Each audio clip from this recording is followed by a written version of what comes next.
কি সুন্দর জমছে মাশাআল্লাহ। আসসালামু আলাইকুম, ঈদ মুবারক। এখন তো ঈদের ছুটিতে আপনারা সবাই মোটামুটি বাসায় আছেন। আর দুপুরে রিচ খাবারের পরে যদি ঠান্ডা ঠান্ডা ঘরে পাতা দই হয় তাহলে কি আর কিছু লাগে বলুন? দোকানের দইয়ের মধ্যে তো ভেজাল থাকে। এখন আপনারা যেহেতু বাসায় ছুটিতেই আসছেন, আপনারাও কিন্তু পরিবারের জন্য এইভাবে একটু দই বানিয়ে ফেলতে পারেন। আর এইটা খেতে এক কথায় অসাধারণ হবে। আমি পুরো রেসিপিটি আজকে আপনাদের সাথে ডিটেলসে শেয়ার করব। তো চলেন শুরু করা যাক। আমি এখানে পাতিলে 4.5 লিটার দুধ নিয়ে নিয়েছি। তারপর দুধটা যখন খুব ভালো মতো বলক চলে আসছে, আমি এখানে 400 গ্রামের প্রায় একটু কম চিনি দিয়েছি। চিনি দিয়ে দুধটা আরও বেশ কিছুক্ষণ জাল করে নিয়েছি। এখন আমি যেহেতু মিষ্টির দোকানের মতো দই বানাতে যাচ্ছি, মিষ্টির দোকানে দইয়ের মধ্যে একটা কালার হয়, কারণ হচ্ছে ওইখানে অনেকটা দুধ একসাথে জাল করা হয়, এই জন্য তাড়াতাড়ি কালারটা আসে। আমারও কালার আসছে, আমিও যেহেতু দুধটা অনেকটা কমাই নিচ্ছি, কিন্তু আরও ভালো কালার আনার জন্য আমি হচ্ছে এখানে ক্যারামেল ইউজ করছি। করার জন্য 60 গ্রাম চিনি আমি হচ্ছে প্যানের মধ্যে দিয়ে দিয়েছি। তারপর যখন ক্যারামেলটা গলে গেছে, আগে থেকে আমি যে দুধটা জাল করে রেখেছি সেটা পুরোটা মিশাইনি, কিছুটা পরিমাণ মিশিয়ে আগে হচ্ছে ক্যারামেলটা গলিয়ে নিয়েছি।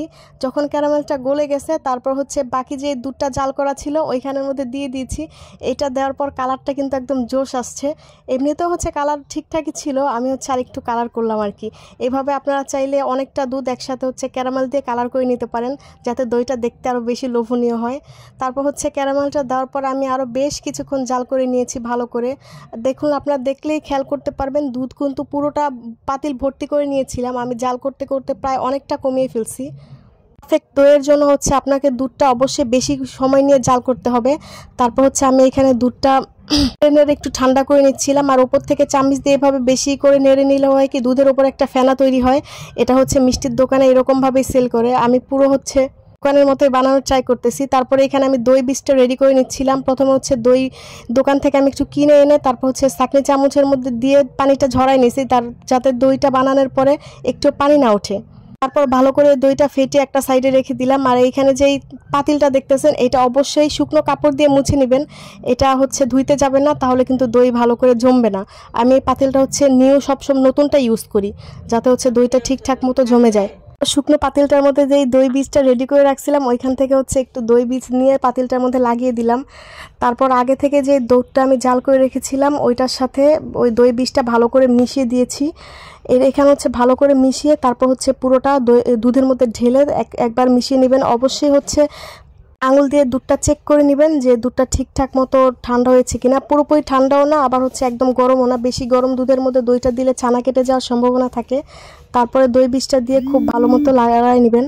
দইটা পাতার জন্য এখানে আমি একটা বোল নিয়ে নিয়েছি। বোলের মধ্যে হচ্ছে কম্বল দিয়ে দিয়েছি, যাতে হচ্ছে কম্বল দিয়ে হচ্ছে দইয়ের পাতিলটা এখানে বসাই দিচ্ছি। এইভাবে দিলে হয় কি, পাতিলটা বেশি নাড়াচাড়া খায় না, দইটা খুব সুন্দরভাবে জমতে পারে। অবশ্যই চেষ্টা করবেন দুধটা হচ্ছে ওপর থেকে ঢালার জন্য, তাহলে হচ্ছে ফেনাটা বেশি ক্রিয়েট হয়, দেখতে একদম মিষ্টির দোকানের মতো লাগে। আমি হচ্ছে পুরোটা দুধ এখানে ঢেলে দিয়ে তারপর হচ্ছে ফ্রাইং প্যানের ঢাকনা দিয়ে ভালো করে ঢেকে দিচ্ছি। ঢাকার পরে উপর থেকে আরেকটা কম্বল দিয়ে দিয়েছি।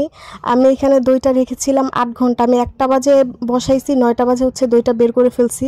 এতক্ষণে হচ্ছে দইটা খুব ভালোভাবে জমে গেছে। এই যে আপনারা দেখুন, একদম পারফেক্টলি জমে গেছে, কি সুন্দর হয়েছে মাশাল্লাহ। তারপর হচ্ছে আমি এটা কিছুক্ষণের জন্য ফ্রিজে রাখছি, অনেকটা সময় ধরে ফ্রিজে ছিল। তারপর হচ্ছে যে কেটে নিছি, দেখেন একটা ফোঁটাও পানি ওঠে নাই, একদম পারফেক্ট দই হয়েছে। আমি যে কাটতেছি এক ফোঁটাও পানি ছাড়ে নাই। আর খেতেও আলহামদুলিল্লাহ দইটা অনেক মজা হয়েছে। আপনারা প্লিজ বাসায় একবার এইভাবে আমার রেসিপিতে ট্রাই করে দেখবেন, আশা করি